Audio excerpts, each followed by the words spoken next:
Good afternoon, everyone. Thank you so much for coming out to my session. My name is Hudetz, and I'm going to be running through design thinking and practice today.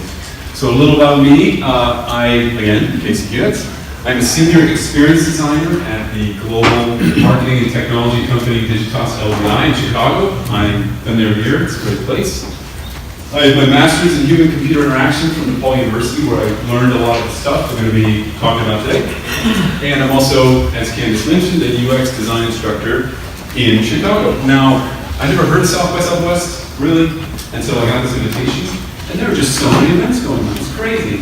You guys chose to come here, which is great. But what you're missing these three, actually.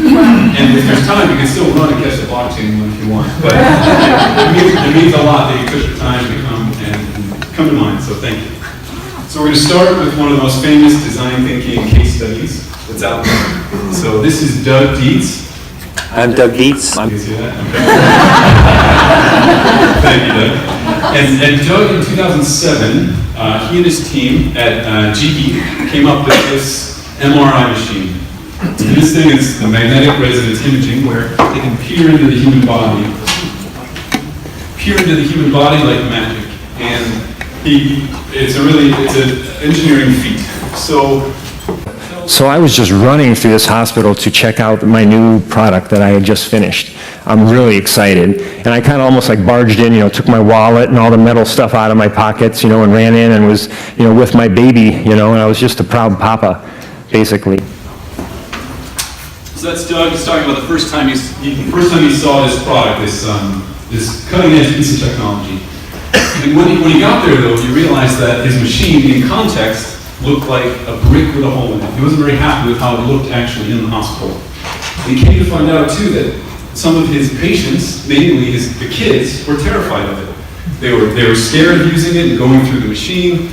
They had to do repeat scans, so it held up the process for everyone.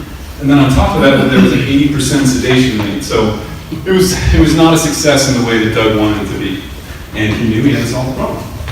Now, this is what we call a cliffhanger. I'll get back to that later. So today the agenda, I hope you can take notes, you're welcome to, but at the end I'm going to have a whole bunch of resources that you can download and take home. Today we're going to start with what is design thinking generally from a high level. Then how it works, what are the stages as you move through it. Then what are ways in which you can use it in your own life. And then finally we'll do a recap, and hopefully if we have time we'll do some questions. If not, I'll hang around. So, what is design thinking? These two words I feel like are very loaded, design and thinking. So with design, you might think, oh, it's typography, it's the color wheel, it's Steve Jobs, it's beautiful stuff, beautifully made things that we interact with every day. But with thinking, it's possibly the library and pondering and passive understanding of the world. Those two together doesn't seem like a combination for innovative problem solving. But let's get some help with actually defining design thinking. So this is Tim Brown, CEO of IDEO, perhaps you've heard of this company. He says, design thinking is a human-centered and collaborative approach to problem solving that is creative, iterative, and practical. So a few words in there: human-centered, collaborative, creative, iterative.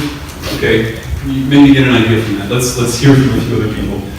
This is Anna Love Mickelson. She's a co-founder of Stoke, an innovation lab in Minnesota, and a friend of mine. She says design thinking or human-centered design is a creative way of coming up with radical new solutions to complex challenges. So maybe you're hearing some more themes coming from that too.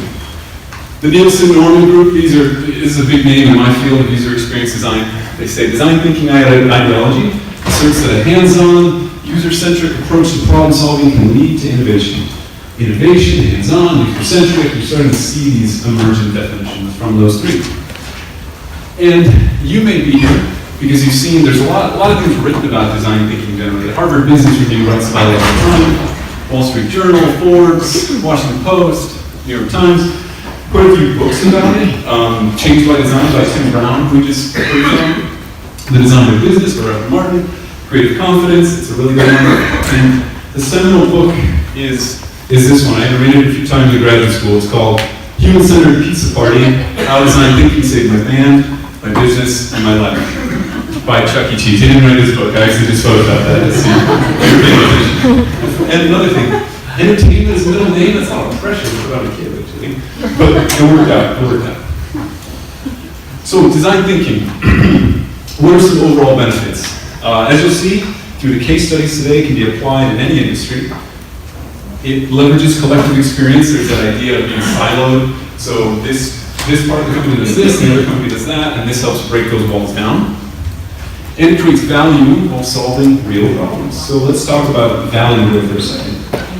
The Design Management Institute in 2015 put out a study where they had identified 16 companies that had design, they were design-centric. So the core and the DNA of what the company was, they abided by the principles that we were going to be showing today. Fun fact, Whirlpool is one of our clients. And they took those companies and they plotted them versus the value over time. So they looked at the S&P 500 and they found this is outperformed, dipped after the recession and picks back up. Then they looked at those design companies and they found that there was a 211% improvement over that, just those 16 companies with design in the center. So there's a real argument, a real case to be made that using these principles can help you and your business. So models, how do we work through this process? How do we actually get to that creative problem solving that we had in our definitions? So we're going to look at this model. Inspiration, ideation, implementation. And all these steps that converge and diverge. That seems a bit complicated. So why don't we go with understand, create. Okay, we got a few more. All right, what about look, think, all right, actually, what about observe, reflect, make? Okay, now this is Google's. Let's probably follow Google's, and that's it. Okay, we got a few more. Understand, explore, materialize, what, oh my God, it's exhausting. The rest of this presentation is okay, here we go, one more. So plant, grow, harvest, what a metaphor.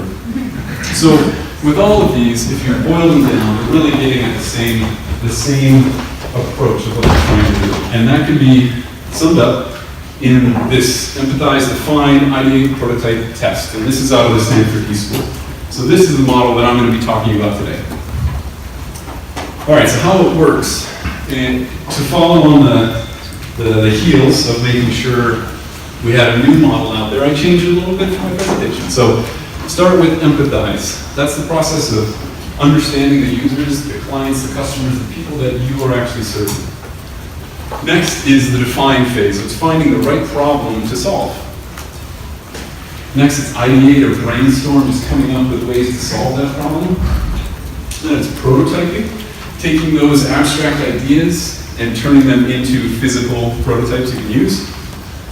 And then finally testing, taking that prototype and built, low fidelity, test it out, ideally with the users or the people that will be using it, and learn from it. So let's jump into each of these one by one. So empathize. It is to create meaningful innovations. You need to know your users and care about their lives. So I'm going to leave with this quote here and introduce somebody.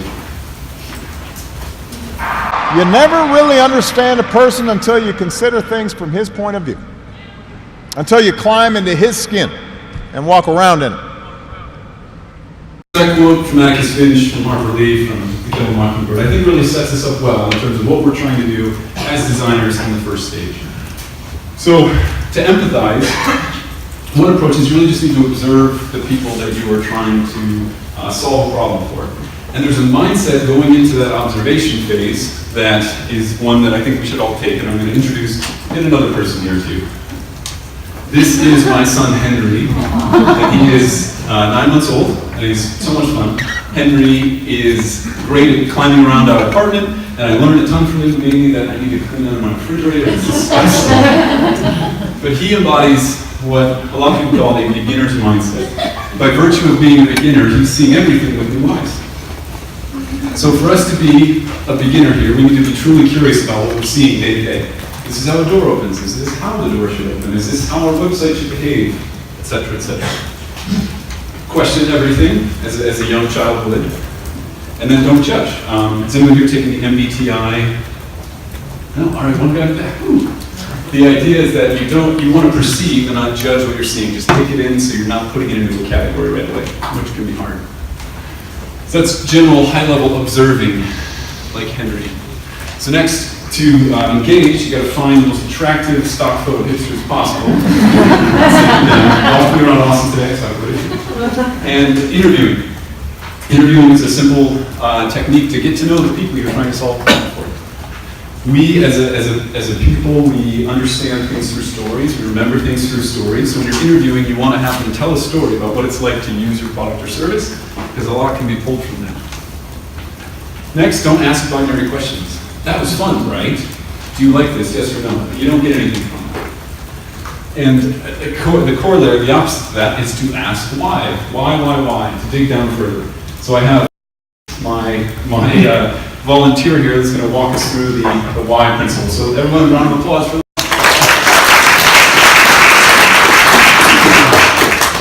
So I'm going to run you through a series of questions here and just give me your honest feedback. So, why did you come to this session today? It's free. Why is it important to you that it's free? Because I don't have money. Why? It's your turn. I'm going through a divorce.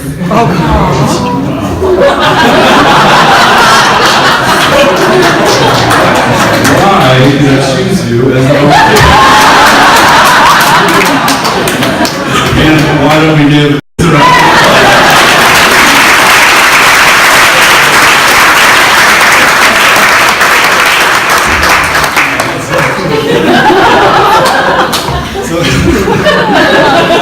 This is known as the 5 whys. It's a way to make things incredibly uncomfortable in a group. So that's one tactic when engaging. Another is to the immersion approach. So to immerse, one way to do it. So in a few weeks for one of our automotive clients, I'm going to be going to a dealership and I'm going to be following the dealers around to understand how they talk about a certain service so we can improve it. I'm going to see them in context but also ask questions. I will become the Jane Goodall of this car dealership. And I almost photoshopped my head on.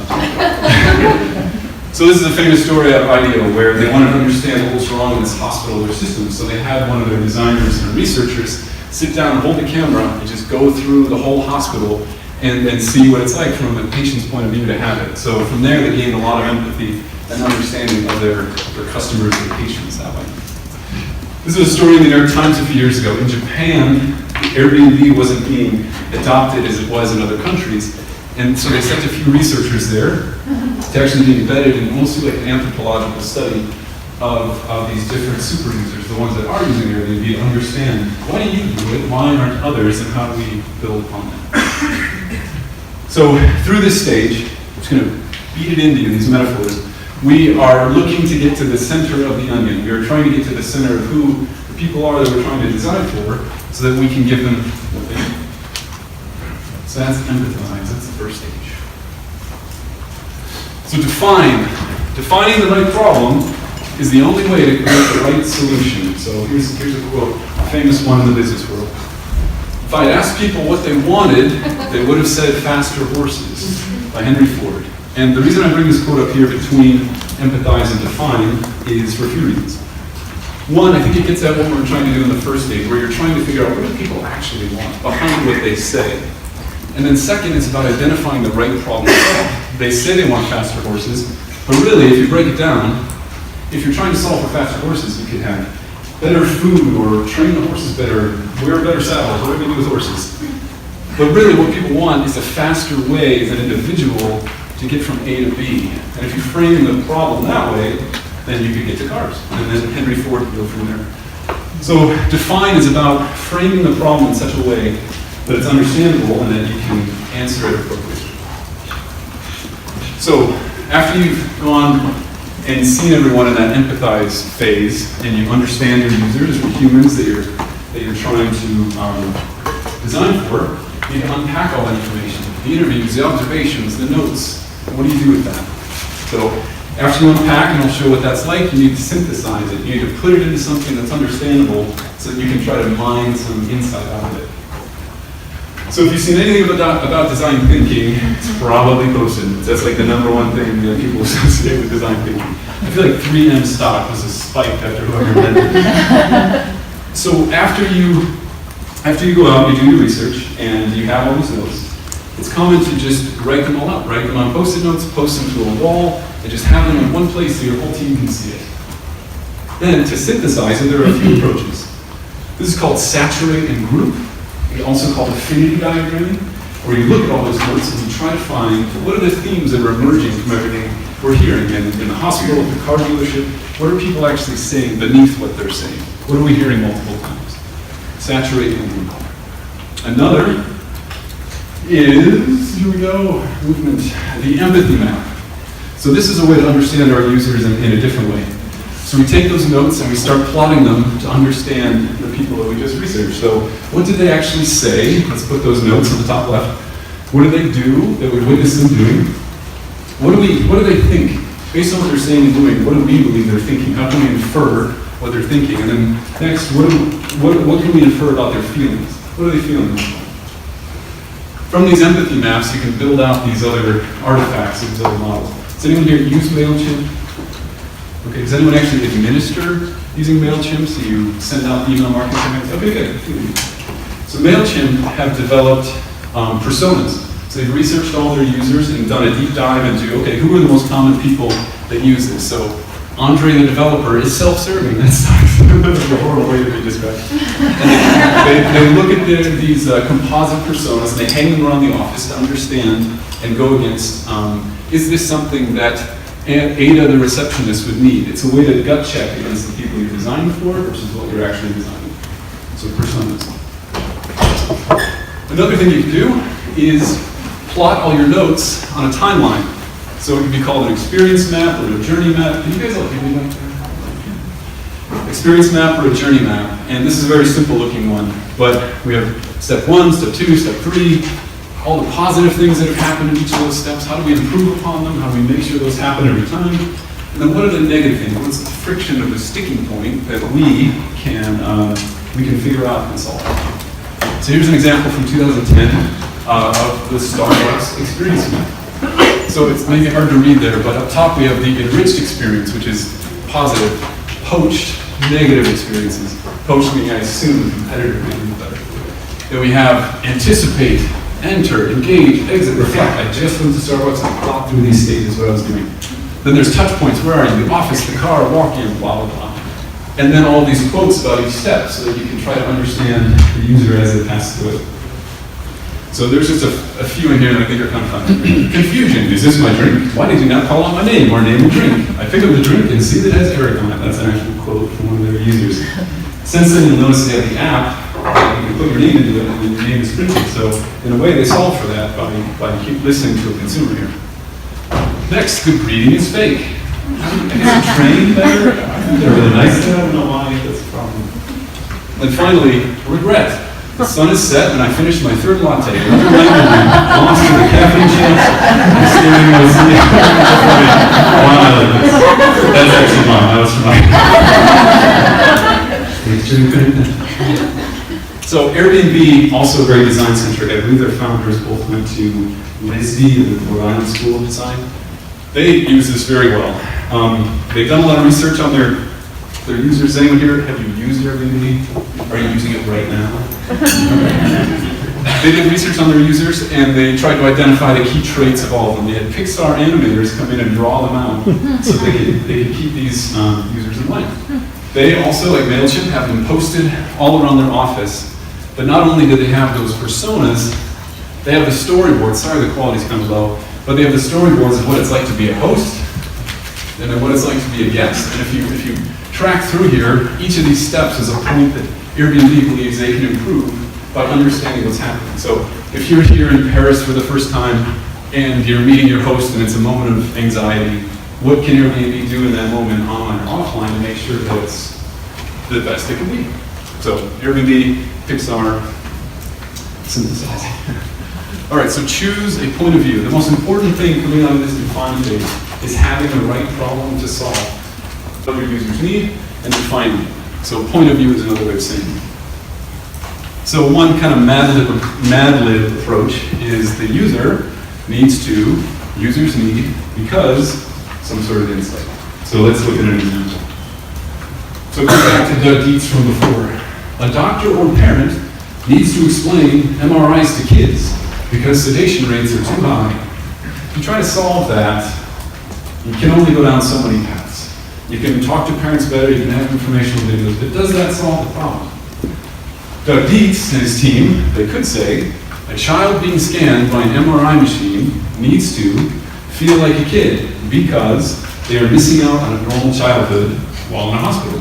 If you have that as your problem, it opens up a whole other realm of ideas and ways that you can try to solve that. So point of view, finding the right problem. Ultimately, we're taking all that noise and everything, all the information that we're getting from our users, and trying to distill that signal. What is that signal? What are they actually saying? And then how do we effectively solve it? How do we feel about define? Pretty good.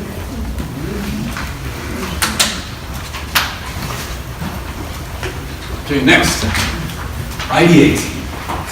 It's not about coming up with the right idea, it's about generating the broadest range of possibilities. So this is brainstorming. And we're going to start with an activity that you all are going to be a part of.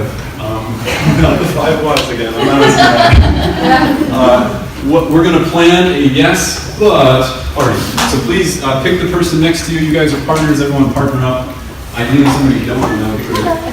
And the way that you work is one of you will start, and you will say, let's plan a party. I think we should hire a clown, get a cake, something PG. Yes. And then the next person responds with, yes, but, and gives a reason. I'm scared of clowns, I'm lactose intolerant. And then it goes back to you, and you say, yes, but. You guys go back and forth answering yes, but with a response. We're going to bring Drake up on the board here. We're going to do this for 30 seconds. So, go. Any fun parties come out of this yes, but? I'm not inviting you to your yes, but party. So next, is anyone your improviser? Raise your hand. Is anyone got one of these? Has anyone here been to an improv show or taken an improv class? What's the number one rule of improv? Everybody shout out. Yes, and. Okay, so we're going to do the same thing, and you and your teammates are going to say, let's plan a party. I think we should, yes, and you're going to go from there. Okay? Another 30 seconds. Fun jam. Here we go. Something that will be happening with yes and party. Yes. Everything is edible. Everything is edible. Maybe. We're going to Charlie and Chocolate Factory. Oh, right, it's edible. Eatable. All right, so that is just a small activity to show you the power of what it can be like as a team to build on each other's ideas. So in the ideate phase, we're just trying to generate as many ideas as possible without putting them through the yes, but filter. So the way to do this is after you've decided and found your need or your problem statement from the last step, is you want to have it in a place that you can all understand, and then you can try to answer together. Now, if I were to just put what we had, that Doug Dietz problem, you could probably run out of ideas pretty quickly. So when we're doing this, there's something called constraints. It's a way that you could say, how do we solve this problem if we have $10? How do we solve this problem if we have $10 million? How would Bill Gates solve this problem? How would Ronald McDonald solve this problem? And the point is that you're just trying to look at the angle through different prisms because you don't know what will come out of it. So some principles. Go for quantity. The yes and party that led to who knows what out of all of you. You're just trying to get as many ideas out as possible. Encourage wild ideas. A whole edible party. Eat the whole party. That is pretty wild. And then defer judgment. Have any of you been in a meeting where someone comes up with an idea and it's immediately shot down because it says, oh, we don't have the budget for that, or the tech team will never go for that, or has anyone experienced that before? Oh, okay. At least one person. Something else, this came out as in the Harvard Business Review a while ago. I thought this was funny. For better brainstorming, tell an embarrassing story. So if you go around and everyone tells a story, then your defenses are lower and more ideas will come. So we're going to do that now. You already did it. All right, we don't have time for that. One's enough. All right, so then from there, you want to evaluate and select the right ideas. So we have all these ideas. A common practice is then everyone gets a sticker, and you go around and democratically vote on which ideas we like the best. Then you can debate and try to find that best idea to take to the next step, where we're going to try to actually solve it physically. So generate ideas, yes, and evaluate and select, so you have this idea to take to the next step. Okay, prototype, build the thing. Does anyone know what this is? Flowing Waters, who designed it? Frank Lloyd Wright. That's a lot of cultured people here. So Frank Lloyd Wright has designed all sorts of things for those that don't know. I think he had over like 1,000 designs and like 500 were built. And he has this quote that I really love and I feel like is appropriate for this day. You can use an eraser on the drafting table or a sledgehammer on the construction site. And to me what that means is if you can figure out your problems when they're at a lower fidelity state early, it won't cost you as much later. So we show you a very, very accurate, in my opinion, look of a timeline graph here. So the cost of an error, let it be time, money, energy, goes up, and then here we have the project timeline. So you'll see that as time goes on, things get more and more expensive. Maybe some of you have seen this and experienced this. If you can get a low fidelity prototype or something built and figured out and failed fast and all those Silicon Valley buzzwords early on, then you'll save a lot of money. It's much easier to erase from the drafting board, as we said. And this is an official business school model. If not, it often leads to a dumpster fire. It's and oh man, I know that firsthand. I didn't figure things out earlier. So this is the dumpster fire principle that you want to make sure you figure things out earlier. And notice the arc still keeps going up after the dumpster fire. Say that again? Notice that your arc keeps going up after the dumpster This fire. guy is speaking from experience. So prototyping is we're making those intangible, abstract ideas from the ideating phase into something physical, and the lower the fidelity, the better. So this is something that I've designed for a banking app, very exciting. But the thing is, if I can determine, say with a developer, it's kind of hard to see, it's supposed to be a camera. If they were to say, you know, that camera's not possible, it'd be great to find out when it's a Post-it note, not when the offshore team is trying to develop it and they're calling you in the middle of the night saying, why are you asking for a camera? So it's again, this is much easier. That's why you're seeing all these Post-it notes coming around. It's way easier when it's this low. Here's some examples of, I have no idea what that is, but they were trying to figure it out too with this piece of wood. It didn't have a tangible. Has anyone been to like a Walgreens wellness center? I think they're like a community approach to Walgreens. This is where they built one using just plasterboard, I think, so that people could see and feel what it would be like to walk around it and see, is this the right place for a consultation space or whatever it might be. Low fidelity, they didn't hammer any nails. So this guy, this is very meta, a guy giving a presentation. This guy came and spoke at my work, and he works on Cortana, which is it's like the voice assistant for Microsoft. And he talked about that when they prototype it, they type up what they think someone will say, and then they test it in real time. And if someone doesn't say what they type up, they can backspace on the word and then retype it. And that's much cheaper than putting in programming all that logic into a piece of software with Cortana. I was at a Google talk this morning, and they were saying the same thing, just a script. They would use a script in a way so that they don't have to deal with everything later. Are you seeing a theme? All right, so this is this great concierge app that was built to solve all your problems. And this is called Wizard of Oz prototyping, because it's actually just a guy sitting on and when she picks his nose, I think he does something. But it's a way to just fake it. We call it the Wizard of Oz prototype or the human API, just a way to show your idea, proof of concept. So, drafting table, not construction site, do the Frank Lloyd Wright thing. I couldn't resist. All right, so testing.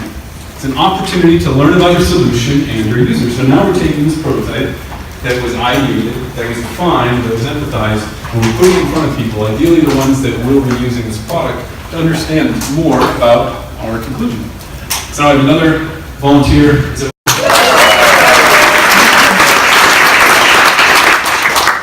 Do you have anything like personal to steal for? I don't think so.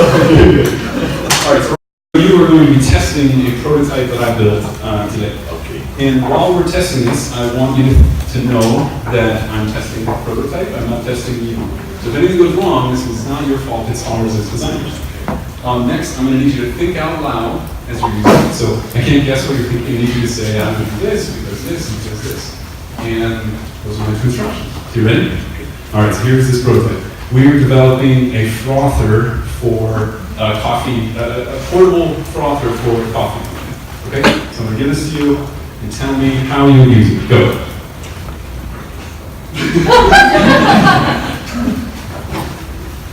So this is supposed to be the foam coming out. So talk me through what you're thinking there. Yeah, it's super cool. Like, and I have absolutely no idea how to use it. How to test it. Okay, well, everyone.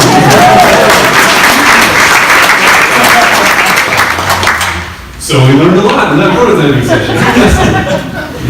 It does not work as an idea. But I'm trying to show a few things there by having kind of here. Hold on.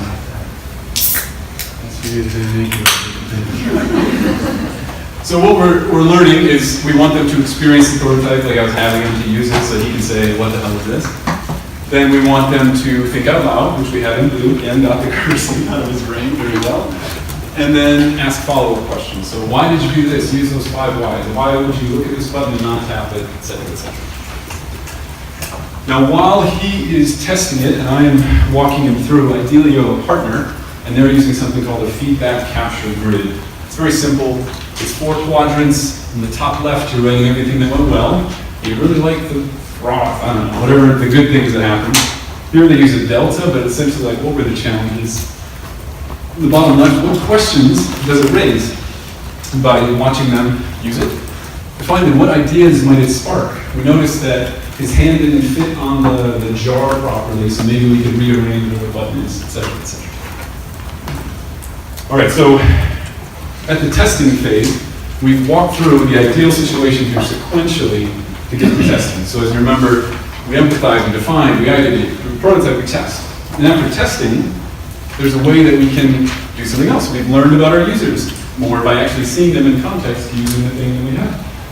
We have created new ideas to go and ideate to try to fix this problem. We have more, maybe we're trying to fix our own problem. We go back to the define phase. It helps us improve the prototypes, so we can test again.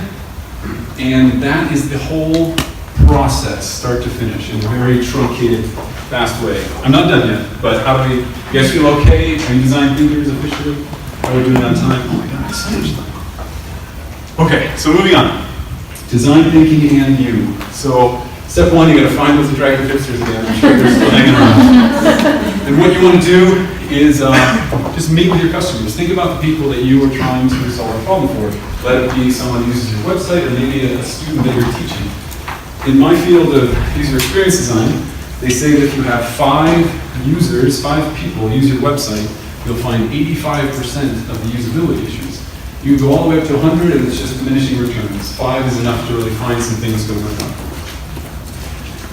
Next, brainstorm with coworkers. You now have these things you might want to solve. Let it be an internal HR issue, or let it be a bigger problem your company is trying to get through. You get a brainstorm. Use this to get through it.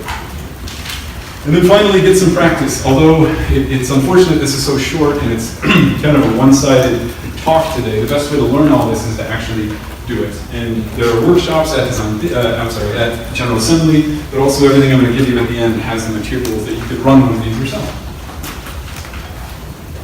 And recap and questions. That went really fast. Okay, all right, so key takeaways. We have, don't drink coffee too late in the afternoon. Yeah. Clean beneath the refrigerator is probably disgusting. And your child's middle name will determine their future like Chuck E. Cheese. But let's get back to this guy. You remember this guy? And the beats. There it is. So Doug and his team, unhappy with the solution, what was happening, they went and did a few things. They learned about these design thinking methodologies. They interviewed parents and kids. They interviewed people at the local children's museum so they could understand more effectively what's the real problem, what are we trying to solve. Then they're thinking, how do we inject what it means to be a kid into this scary process?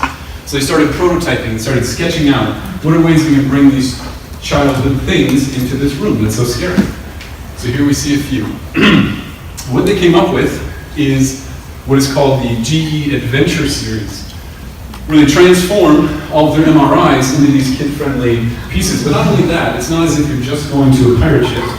They're actually part of this whole storyline where this kid is a pirate and is going to walk the plank, and what's important when he walks the plank is that he lays still, and by putting them into this imaginative narrative that the kid is a hero, they had all sorts of success. The sedation rates dropped, the parents and the kids were much happier, and then they expanded it out to many other hospitals. So here we have a camping one, we have a spaceship one, this is the jungle one, and they found that the kids like to hopscotch on each of those to get into it.